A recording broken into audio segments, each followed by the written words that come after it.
சிலர் வந்து தான் இருக்காங்க பார்த்தியா, இந்த தான் இருக்கிறது வந்து ஆக்சுவலாக நம்ம என்ன நினச்சிக்கிறோம்னா அவங்க வந்து ஒரு கௌரவமாக ஈகோவாக இருக்காங்கன்னு நினைக்கிறோம். ஆனால் எங்களுடைய மைண்ட் செட் நாலேஜ் ஆய்வுப்படி அவங்களுக்கு வந்து ஒரு தாழ்வு மனப்பான்மை இருக்குதுன்னு அர்த்தம். அதனால தான் தன்னை வந்து பெரிய ஆளாக காமிச்சிக்கிறது அல்லது தைரியமான ஆளாக காமிச்சிக்கிறது, அதுக்கடுத்து வந்து தான் சொல்கிறது எல்லாமே கேட்கணும்னு நினைக்கிறது. இது வந்து அவங்களுக்கு ஒரு பாதிப்பு. என்ன அப்படின்னா, ரொம்ப திறமையான மனிதர்கள், அதாவது செல்வாக்கு மிக்க மனிதர்கள் எப்பவுமே தான் சொல்கிறத அடுத்தவங்க கேட்கணும்னு நிர்பந்தப்படுத்த மாட்டாங்க, அடுத்தவங்க கேட்குற மாதிரியான வார்த்தைகளை சொல்லுவாங்க.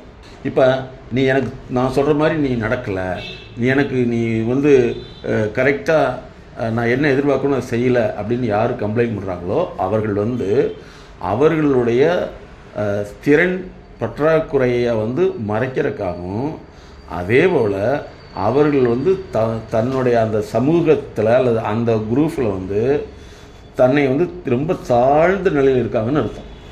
அப்போ தாழ்ந்த நிலையில் உள்ளவங்க அத்தனை பேருமே அடுத்தவங்களை டாமினேட் பண்ணுவாங்க.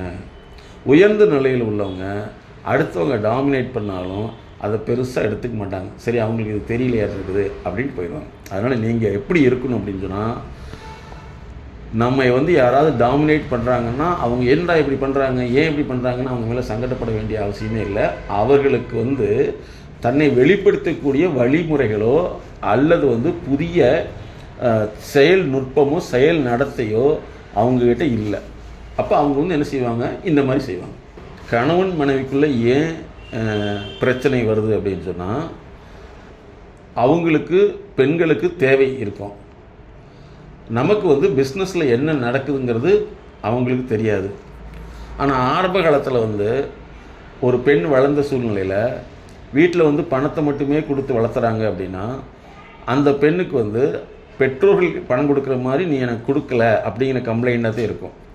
ஆனால் அந்த பேரண்ட்ஸ் வந்து அந்த பணம் சம்பாதிச்சு கொடுக்குறதுக்குண்டான அந்த வியாபார கஷ்டம், வியாபார சிக்கல், வியாபார நெருக்கடி, கஸ்டமர் ப்ராப்ளம், கஸ்டமர் வந்து என்னென்ன நெருக்கடி கொடுக்குறாங்க, அந்த கஸ்டமர்கிட்ட ஒரு பொருளை கொடுத்து வாங்கி அவங்க அதுக்கு பின்னாடி பணத்தை கொடுக்கறதுல பணத்தை வசூலிக்கிறதுல எவ்வளோ பிரச்சனை இருக்குதுன்னு சொல்லாமல் வளர்த்திருந்தாங்கன்னா அந்த ஒரு பெண்ணோ அல்லது ஆணோ வந்து பணங்கிற நோக்கில் தான் பார்ப்பாங்களே தவிர பணத்துக்கு பின்னாடி எவ்வளோ நிலைகளை கடந்து கஷ்டத்தை கடந்து வரணும், அப்போ தான் பணம் வரும் அப்படிங்கிறது அவங்களுக்கு தெரியாது.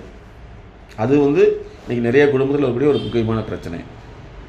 அதே மாதிரி சிலர் வந்து என்னென்னா, அடுத்தவங்களை வந்து பார்த்து கம்பேர் பண்ணிவிட்டு அந்த ஹஸ்பண்டோ அல்லது அந்த ஒய்ஃபோ இவ்வளோ தூரம் வந்து வசதியாக வாழ்கிறாங்க, என்னையே நீ வசதியாக வாழ வைக்கலன்னு சொல்லி இங்கேயும் வந்து கம்பேர் பண்ணி சண்டை போடுவாங்க. அப்போ வந்து ஒரு பெண் வந்து வசதியான சூழலில் வளர்ந்துட்டா அந்த பெண்ணை வந்து கல்யாணம் பண்ண பின்னாடி அந்த பெண்ணை எப்படி வந்து முறைப்படுத்தணுங்கிற ஒரு கன்சல்டன்சி தான் ப்ரீமேரிட்டல் ஃபிட்னஸ்ன்னு சொல்கிறோம். கல்யாணத்துக்கு முன் உளவியல் ஆலோசனை யாருக்குன்னா, இந்த பெண்ணை கட்டிட்டு வர்ற கணவனுக்கு. ஆனால் இன்றைக்கி என்ன நினைக்கிறாங்கன்னா, நிறையா வீட்டில் ஒரு பெண் வசதி வாய்ப்போடு இருந்தால் தான் தனக்கு கௌரவங்கிறாங்க. வசதி வாய்ப்போடு இதுதான் கௌரவம் நினைக்கக்கூடியவங்க அவங்க வசதிக்காக இவங்களை தன்னை மாற்றிக்கணுமில்ல. அவ்வளோ வசதியோடு இருக்கிற பொண்ணு இங்கே வந்து வேலை செய்ய வரும், வேலை செய்ய வராது, வேலை வாங்க தான் வரும். அப்போ அதை விட்டு போட்டு இந்த பொண்ணு வந்து எனக்கு அடங்கலின்னு நினைக்கிறது தவறு. சரி, அப்போ அடக்கமாக ஒரு பொண்ணு வரணும்னு சொன்னால் வசதி இல்லாத ஒரு பெண்ணை கல்யாணம் பண்ணிட்டு வந்து இவங்க வசதியை உருவாக்கி கொடுத்து அந்த வசதிக்கு ஏற்ப அந்த பொண்ணு நடந்துக்கணும் அப்படின்னு சொன்னாங்க கூட நம்ம பரவாயில்ல. ஆனால் இவங்களுக்கு ஆண் சைடு ரொம்ப வசதி வாய்ப்பு உள்ள எல்லா செல்வாக்கும் உள்ள ஒரு பெண் வேணும். ஆனால் அப்படி செல்வாக்குள்ள பெண் வந்து தன்னுடைய ஹஸ்பண்ட் சொல்லக்கூடிய வீட்டில் வந்து வீட்டுக்கார வேலை செய்யணும்னு சொல்கிறது எப்படி தவறு, எப்படி நியாயம்? அது தவறு தான். அப்போ நம்ம சொல்கிற மாதிரி கேட்கணும்னா நம்ம சொல்கிற மாதிரி வந்து அந்த மாதிரி குவாலிட்டி உள்ளவங்களை கல்யாணம் பண்ணி வச்சுக்க வேண்டியதுதான். தனக்கு எல்லாமே உயர்ந்ததாக வேணும், தனக்கு உயர்ந்த பணக்கார வீட்டில் போல ஒரு பொண்ணு வந்து வேலைக்காரியாக வரணும்னு நினைக்கிறது தவறு. அதே மாதிரி எனக்கு நிறைய பணம் இருக்குது, நீ என்கிட்ட வேலை தான் செய்யணும்னு சொல்லி இன்னொரு பெண்ணை அடிமைப்படுத்துறதும் தவறு.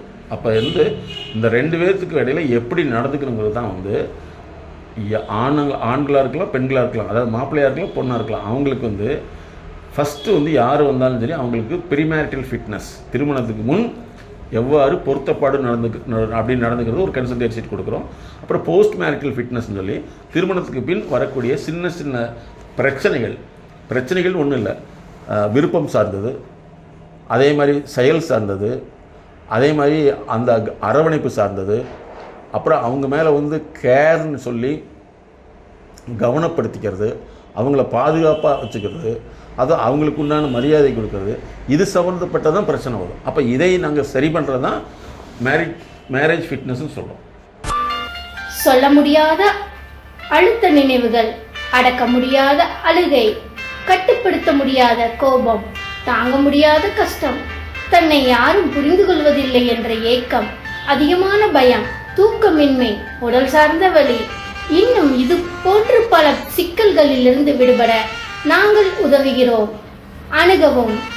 உளவியல் முதல் உதவிக்கு MSK just call 93 602 53 930. MSK life clinic foundation.